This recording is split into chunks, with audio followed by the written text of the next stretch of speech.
16 अगस्त 1946 कलकत्ता, अब कोलकाता की सड़कें इंसानी खून से लाल थीं।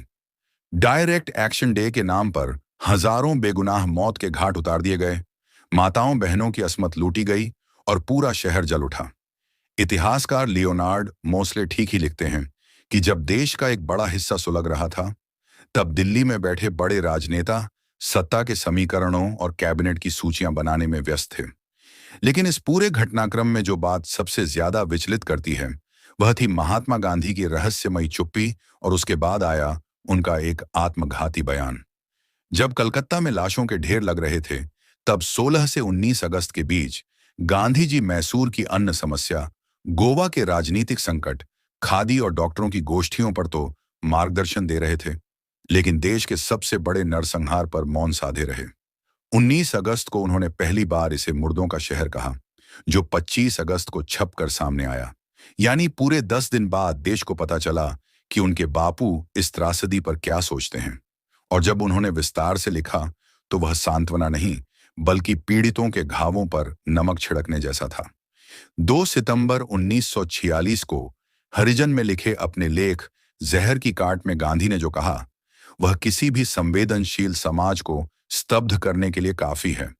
उन्होंने लिखा, अगर कलकत्ता के सारे हिंदू अपने विवेक का इस्तेमाल करते हुए बहादुरी से मर मिटते, तो वह न केवल हिंदू धर्म को बल्कि पूरे हिंदुस्तान को बचा लेते।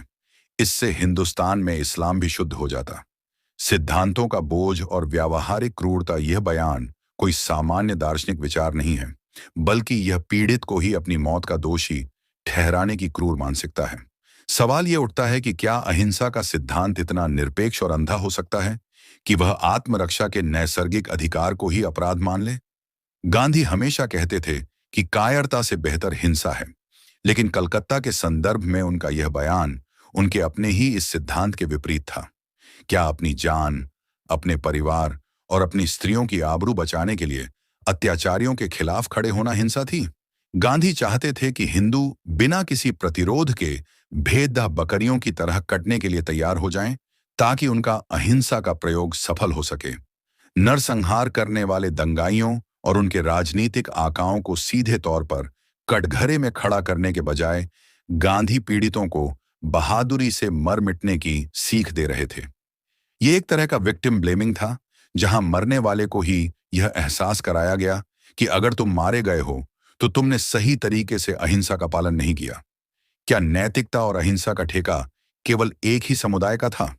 इस्लाम को शुद्ध करने के लिए हिंदुओं की बलि चढ़ाने का तर्क व्यावहारिक दुनिया में कितना तर्कसंगत था? जब हत्यारे तलवारें लेकर सड़कों पर हों, तब सामने वाले से आत्मसमर्पण की उम्मीद करना अहिंसा नहीं, बल्कि सामूहिक आत्महत्या का निमंत्रण था। इतिहास गवाह है कि कलकत्ता का वह नरसंहार कोई सामान्य दंगा नहीं था, बल्कि एक सोची समझी राजनीतिक साजिश थी। ऐसे समय में एक राष्ट्रपिता से यह उम्मीद थी कि वह उपद्रवियों को कड़ा संदेश देंगे, अंतरिम सरकार को सख्त कदम उठाने के लिए मजबूर करेंगे और पीड़ितों को सुरक्षा का भरोसा दिलाएंगे।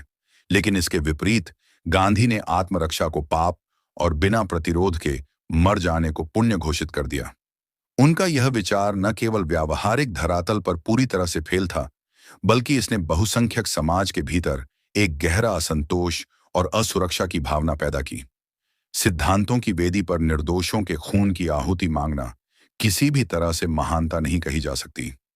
यह अहिंसा का वह अतिवाद था जिसने इतिहास के सबसे काले अध्यायों में से एक को और अधिक दर्दनाक बना दिया। लेकिन कोई भी दलाल आपको ये नहीं बताएगा।